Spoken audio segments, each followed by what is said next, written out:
जय श्री कृष्ण मित्रों, केम छो? मजामां ने આજે બનાવશું આપણે લીલી ચોળી બટેકાનું શાક। લીલી ચોળી બટેટાનું શાક બનાવવા માટે મેં ચોળી લીધી છે। આપણે થોડા દાણા નાખ્યા છે અને આ રીતના ટુકડા કરી લીધા છે નાના નાના, અને થોડા દાણા નાખ્યા છે। કોક કોક આપણે આવે એટલે મસ્ત શાક આપણું લાગે, એકદમ મસ્ત દેશી ચોળી આપણે ઘરની છે, ઓર્ગેનિક ચોળી છે। આનું શાક એકદમ મીઠું થાય છે। ત્યારબાદ મેં એક બટેટું લીધું છે, લીલા ધાણા ભાજી લીધા છે, એક ટામેટું, વઘાર માટે આપણે લસણના ટુકડા લીધા છે, હળદર આપણે હિંગ લીધી છે, સ્વાદ પ્રમાણે નિમક, આદુ મરચું અને લસણ ખાંડીને મેં પેસ્ટ બનાવી લીધી છે, ધાણા જીરું છે, હળદર પાવડર, વઘાર માટે જીરું અને રાઈ છે। આ શાક એકદમ મસ્ત બને છે। આ રીતના જરૂર એકવાર ટ્રાય મારજો, એકદમ સરસ શાક બને છે। ચોળી બટેટાનું શાક એકદમ મસ્ત સુપર થાય છે અને આ ઉનાળામાં આપણે ખાવાની પણ મજા આવે છે। બાજરાના રોટલા સાથે, રોટલી સાથે એકદમ સરસ મજા આવે છે, અને આપણે કાઠિયાવાડીને ખીચડી સાથે પણ મજા આવે છે। હવે આપણે આનો વઘાર કરીશું। આપણે આ શાક કુકરમાં બનાવીશું। આપણે કુકર મૂકી દીધું છે, તેમાં આપણે 2 પાવરા તેલ મૂકીશું। તમે તમારી રીતે લઈ શકો છો। મેં 2 પાવરા તેલ નાખ્યું છે। આપણે તેલ મૂકી દીધું છે।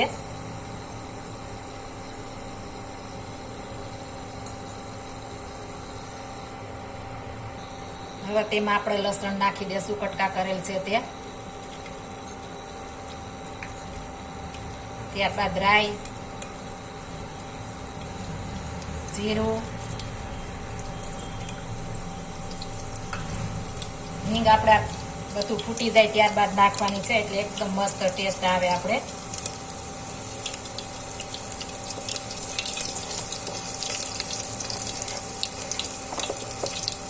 હવે હિંગ ઉમેરી દેશું। આપણે પેલા ચોળી વઘારવાની છે, આપણું લસણ લાલ થઈ જાય એટલે, લાલ લસણ થઈ ગયું છે। હવે આપણે ચોળી વઘારશું। મેં ધોઈને કટ કરી હતી એટલે આપણે પાછી ધોવાની કઈ જરૂર નહીં પડે। આ રીતના બધું મિક્સ કરી દેશું। ત્યારબાદ સ્વાદ પ્રમાણે નમક અને હળદર નાખીશું। આ મસ્ત મિક્સ થઈ જાય એટલે આપણે બટેકું નાખીશું। હવે આપણું બટેકું ઉમેરી દેશું।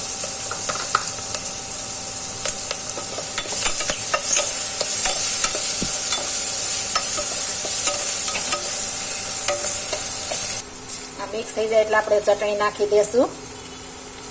ચટણી ઢાંકીને આપણે થોડી વાર રહેવા દેશું, એટલે એકદમ મસ્ત આપણે ઢીલી થઈ જાય અને સ્વાદ પણ બેસી જાય। થોડી વાર આપણે ઢાંકણ ઢાંકી દેશું 30 સેકન્ડ માટે।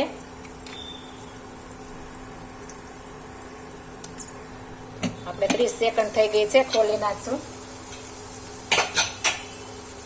તમે જોઈ શકો છો એકદમ મસ્ત આપણી ચટણી થઈ ગઈ છે। હવે આપણે મિક્સ કરી દઈશું બધું। હવે આપણે ટમેટું ઉમેરી દેશું।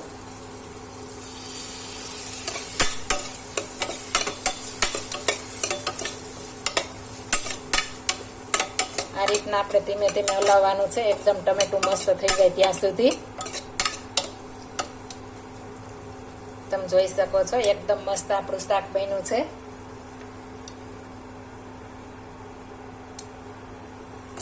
આ રીતના આપણે બધું હલાવીશું।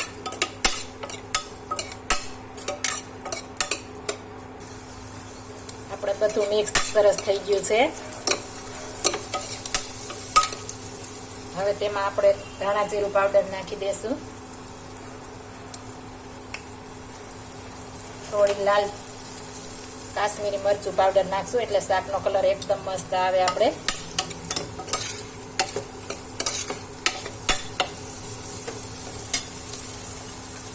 થોડા ધાણા ભાજી નાખીશું, એટલે એકદમ સરસ ટેસ્ટ આવે। થોડા આપણે રાખ્યા છે ઉપરથી નાખવા માટે, થોડા આમાં મિક્સ કરીશું એટલે એકદમ મસ્ત શાક થશે આપણું।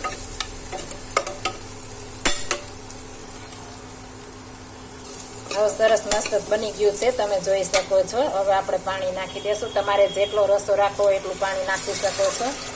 આ રસાવાળું શાક ખાવાની મજા આવે છે, આપને એકદમ મસ્ત ખાવાની મજા આવે છે અને બને છે પણ આ રીતના એકદમ મસ્ત। આપણે થોડું વધારે પાણી નાખીશું એટલે રસો એકદમ મસ્ત બને। રસાવાળું હશે તો ખાવાની આપણે રોટલા સાથે, રોટલી સાથે, ખીચડી સાથે મજા આવશે. એટલે આપણે થોડો વઘાર વધારે નાખીશું. આપણે થોડું પાણી હજી ઉમેરી દેશું.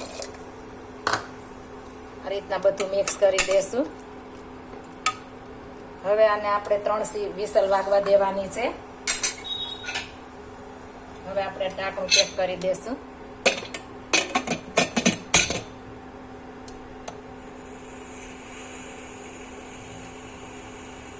હવે આને આપણે 3 વિસલ વાગવા દેશું એટલે એકદમ મસ્ત ચડી જશે. 3 વિસલ વાગી જાય પછી આપણે બંધ કરી દેશું ગેસ. આપણે 3 સીટી વાગી ગઈ છે અને આપણે જોઈ શકો છો આપણે હવા પણ અંદર રહી નથી. હવે આપણે તપાસી લેશું આપણું શાક. એકદમ મસ્ત બન્યું છે, તમે જોઈ શકો છો. એકદમ સરસ આ રીતના શાક બનાવવાથી બને છે. એકદમ રસાવાળું. જો તમારે થોડો રસો ખાતા હોય તો તમે થોડો રાખી શકો છો તમારી રીતે. આપણે એકદમ મસ્ત શાક બન્યું છે. આ શાક ખાવાની પણ મજા આવે છે અને પૌષ્ટિક પણ છે. આપણે ચોળી બટેકા એકદમ મસ્ત બને છે. હવે તેમાં આપણે લીલા ધાણા ભાજી ઉમેરી દેશું.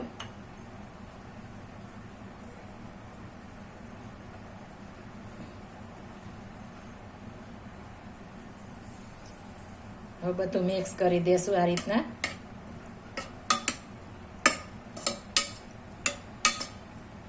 તમે જોઈ શકો છો એકદમ મસ્ત આપણો શાકનો કલર આવી ગયો છે. એકદમ સરસ મસ્ત મજાનો બની ગયો છે. હવે આપણે સર્વ કરીશું. હવે આપણે વાસણમાં કાઢી લેશું સર્વ કરવા માટે. એકદમ મસ્ત આ શાક બને છે. જરૂર ટ્રાય મારજો.